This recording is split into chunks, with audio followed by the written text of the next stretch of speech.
ప్రతి ఒక్క అభివృద్ధి కార్యక్రమం గురించే పోరాటం జరుగుతుంది. ఈ నిర్ణయం ఈ ఉపరాష్ట్రపతి పైన మా పార్టీ పెద్దలు మా ప్రియతమ నాయకులు కేసీఆర్ గారు నిర్ణయం తీసుకుంటారు. ఇద్దరు అభ్యర్థులు బాగానే ఉన్నారు, కానీ మా అభిప్రాయం మాత్రం తప్పనిసరిగా తెలంగాణ రాష్ట్ర దేశ దృష్టిలో మరి మా నాయకుడు దీనిపై నిర్ణయం తీసుకుంటారు. తెలంగాణకు సంబంధించిన వ్యక్తిని ఇటు ఇండియా అలయన్స్ ప్రకటించడం జరిగింది. వెల్, డెఫినెట్లీ సౌత్ ఇండియా అని అంటున్నారు. ఒక నాయకుడు ఇండి గ్రూప్ ఏమో తెలంగాణ, మరి అదేవిధంగా ఎన్డీఏ ఆయననేమో తమిళనాడు. సో ఏది ఏమైనా మా ఫోకస్ అంతా తెలంగాణ వైపే ఉంటుంది, తెలంగాణ అభివృద్ధి పైన. పోతే ఇది ఒక రాజకీయ ఎన్నిక. ఈ రాజకీయ ఎన్నికకు మేము సాధించే తెలంగాణ కొరకు చేస్తున్న కృషికి ఎటువంటి సంబంధం లేదు.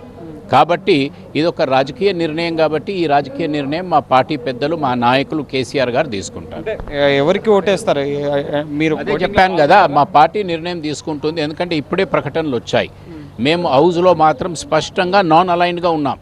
ఇటువైపు లేం అటువైపు లేం. మేము ఎంతసేపు మా పోరాటం మీరు చూస్తూనే ఉన్నారు. తెలంగాణ అభివృద్ధి కొరకు మా పార్టీ ఆదేశాలు, మా పెద్దల నాయకుల ఆదేశాల మేరకే తెలంగాణ అభివృద్ధి కొరకే పోరాటం ఉంది. ఇది ఒక రాజకీయ వాతావరణం ఈరోజు ఏర్పడింది.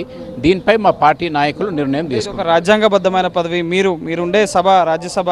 సో ఆ హౌస్ని నడిపించగలిగే వ్యక్తి ఏ విధంగా ఉండాలనుకుంటున్నారు? డెఫినెట్లీ సమర్థవంతమైన నాయకత్వం అవసరం ఉంది. ఎవరు ఆ సీట్లో కూర్చుంటారో వారికి మా మద్దతు ఉంటుంది. ఎందుకంటే మా ప్రయత్నం అంతా కూడా చైర్ని ఆకర్షించడం ప్రత్యేకంగా తెలంగాణ అభివృద్ధి కొరకు. కావున ఎవరున్నా వారికి ఆ చైర్కి మా సహకారం ఉంటుంది. Thank you sir. ఇది ముఖ్యంగా రాజ్యసభ అభ్యర్థిత్వాలకు ముఖ్యంగా ఉపరాష్ట్రపతి అభ్యర్థిత్వాలకు సంబంధించి ఇంకా బీఆర్ఎస్ ఎటువంటి స్టాండ్ తీసుకోలేదు. బీఆర్ఎస్ అధినేత కేసీఆర్ నిర్ణయిస్తారు ఎవరికి మద్దతు ఇవ్వాలి అనే అంశానికి సంబంధించి తెలంగాణ ప్రయోజనాలని ముఖ్యంగా దృష్టిలో ఉంచుకొని ఉపరాష్ట్రపతి ఎన్నిక విషయంలో మా నిర్ణయం ఉంటుందని చెప్పి ఇటు బీఆర్ఎస్ పార్లమెంటరీ పార్టీ నేత సురేష్ రెడ్డి చెప్తున్నారు. కెమెరా పర్సన్ ప్రభుతో గోపికృష్ణ, TV9 న్యూఢిల్లీ.